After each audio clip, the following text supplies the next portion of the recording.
So I suppose that this could be considered a second part to my theory regarding what I think will happen in Shattered Cycle, but you don't really need to watch it to understand this. I will leave a link to it in the description if you do want to watch it though. So, the monster under Old Chicago is something that is definitely going to be relevant in Shattered Cycle.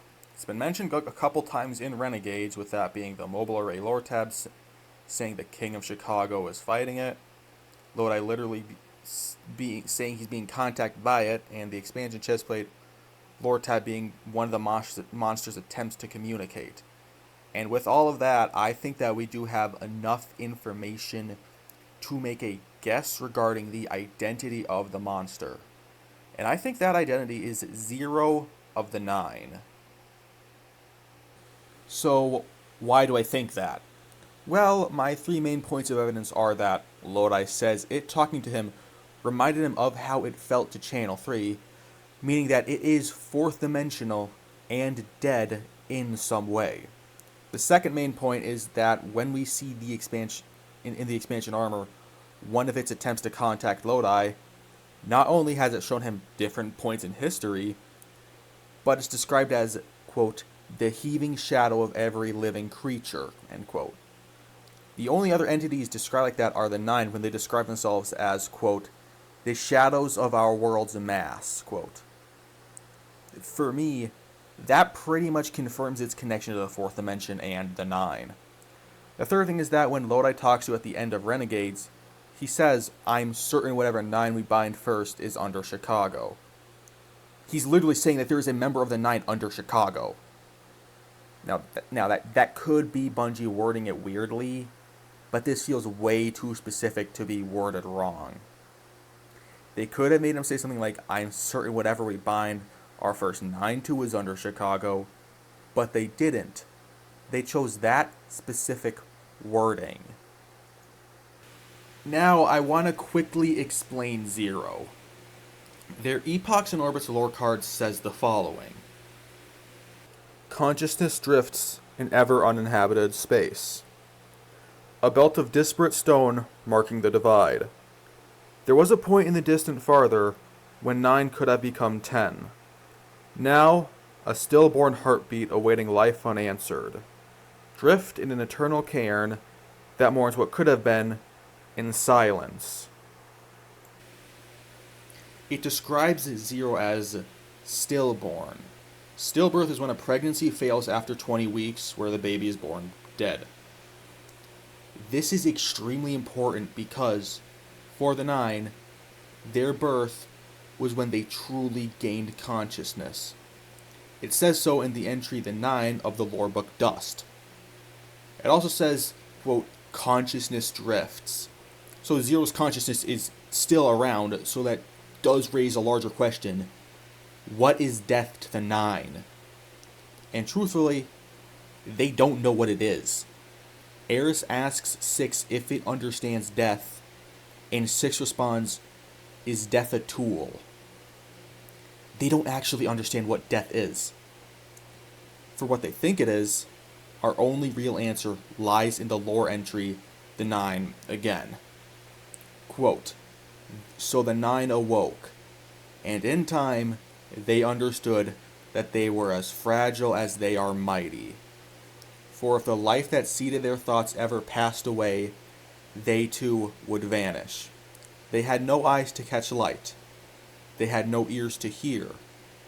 And yet they turned their wills upon the alien world of matter and strove to learn. For they knew they had to protect their hearts or die, end quote. So going off of that, death, for them, is their consciousness reverting to how it was before they awoke or were born. Alright, so now that we understand what death is to the 9, we can understand what they mean by stillborn. And I think that it means that 0 nearly awoke, but was stopped. Something prevented its awakening, and is still preventing it. This is because it does say that 0 is, quote, awaiting life unanswered. But there is life in the asteroid belt. The reef is in the asteroid belt. So why is that life not waking Zero?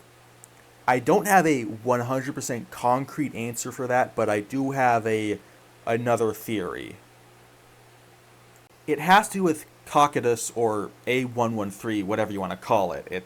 It's a Golden Age space station in the asteroid belt, and it contains gateways that lead to the fourth dimension.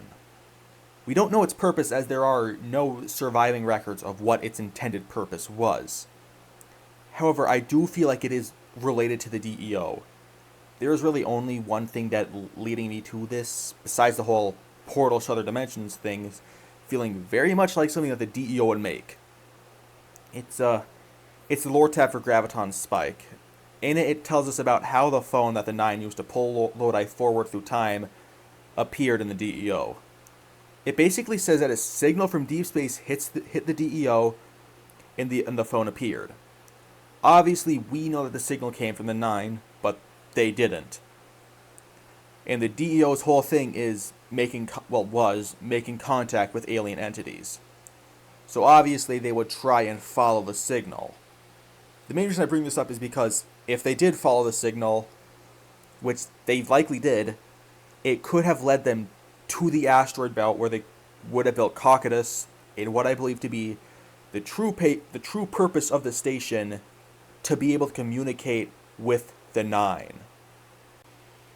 As for how this relates to the question regarding Zero's stillbirth, you can send things through the gates, and people are able to enter and exit those gates unharmed, although they do go insane.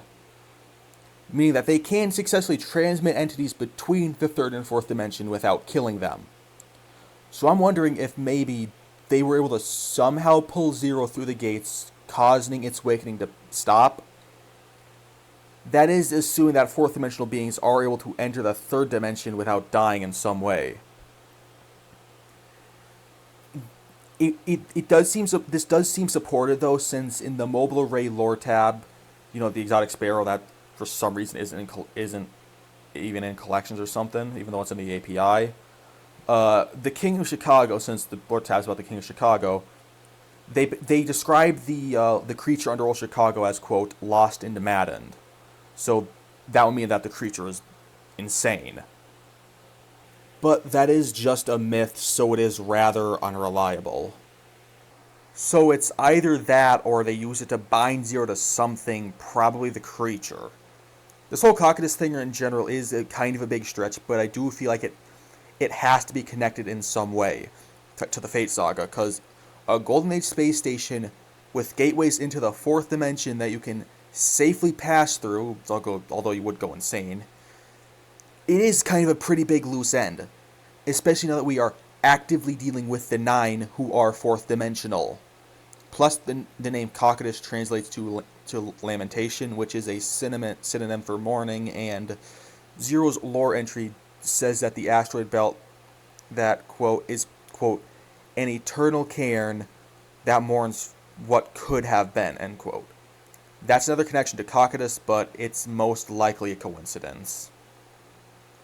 Alright, now that the whole stillbirth thing is out of the way, and the Cocytus theory is established, what does Lodi mean when he says that the monster is, quote, the heaving shadow of every living creature? Well, to explain this the best way I can, I want to go back to the Dust lore book. In the Declaration entry, the Nine do describe themselves as the shadows of our world's mass, like I said before. Those, and that along with the chest plate description of Lotus chest description of the monster in the chest plate, those two are the only times a being has ever been referred to like that. That's not the only thing in the lore book, though. In the next entry, the Nine, again, it states that, quote, life left mass shadows in the winds of the Nine, end quote. I don't think it's referring to those shadows, as the monster isn't described as the heaving mass shadows of every living creature, just as their heaving shadows. So this explanation does require my Cocytus theory to be correct, but anyways, here it is. When we saw 3, they were forcibly torn from the fourth dimension. We don't know what it looks like when a fourth dimensional being enters the third dimension. if that even is possible. But if they can, Zero would have been nearly awoken. They could have probably felt the ripples of our thoughts in the fourth dimension, because that's what basically let the Nine become like truly, truly alive. Zero would have basically saw our mass shadows. And if you cannot see something, but you can see its shadow, you would probably base what you assume they look like off of their shadow. Or in this case, their mass shadow. And that is why I think it was called that. It's a combination of what Zero thinks every living creature looks like. It is all of their shadows combined into one being.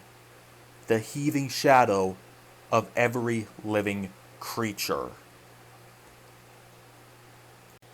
Again, this does require my whole Cocytus theory to be correct, as that's really the only way that Zero could have entered the third dimension. This is really the only way I can logically explain what Lodi meant when he described it as that. Plus the mobile array lore tab that I mentioned earlier, calling the creature insane, and things that go through Cocytus gateways go insane. So a bit more evidence towards the whole Cocytus theory being true. But if the whole Cocytus connection is wrong, then I have no idea why he described it as that. Maybe Zero is possessing it, or it's bound to it, and because of that it's able to shapeshift it into what it thinks living creatures look like. I don't know, but again, Lodi literally says that, I quote, "I am certain that whatever Nine we bind at first is there." End quote. He is literally saying that a member of the Nine is under Chicago. In the same conversation too, he says that when he talks, when he tries to talk back to it, it reminds him of how it felt to channel 3, meaning it is fourth dimensional and likely dead in some way, all of which lines up with Zero and only Zero. There's absolutely no other possible candidate. But anyways, that's my theory regarding what the monster is. If you like the theory, and I know that the theory did probably sound like a little disjointed. This was really hard for me to actually put into a script, as I just couldn't really figure out the right way to convey it to the best of my ability. And this is the type of thing that it makes more sense the more you think about it. But anyways, if you like the theory, please, leave a comment. If you have any thoughts on it or any feedback regarding my videos, as I love seeing feedback. Like and share, as it does help me in the algorithm. And please subscribe, as if you do want more videos like this, and so I would make more videos like this. But with all that, I will see you later.